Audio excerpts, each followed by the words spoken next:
The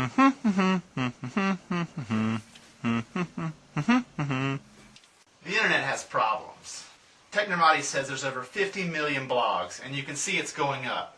This is overwhelming. Today's show is about a new and efficient way to keep up with all this cool stuff that's happening on the internet.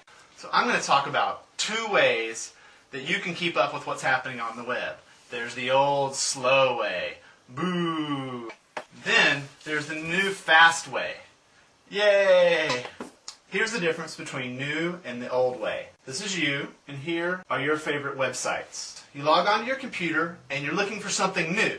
So you go out to your favorite blogs. Is there anything new there? Nope. You go out to your favorite news sites. Is there anything new? Nope. Every time you look for something new and it's not there, you've wasted valuable time. This is the old way. Now, let's consider the new and fast way, which is simply taking these arrows and turning them the other way, which means that the new things from blogs and the new thing from your news sites comes to you instead. It's like Netflix compared to the video store. So what we're talking about is using a single website that becomes your home for reading all the new stuff that's coming from your favorite websites. There are 2 steps for getting started. The first step is you need a home for reading the new posts. This is a website called a Reader. They are free, and all you need is an account.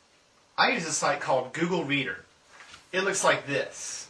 My favorite sites are listed on the left, and on the right, I can scroll through all the new posts from my favorite sites in a single place. So, to complete step 1, you need to go sign up for a Reader at Google Reader, Bloglines, NewsGator, MyYahoo are good places to start. Step number 2 is to set up a connection.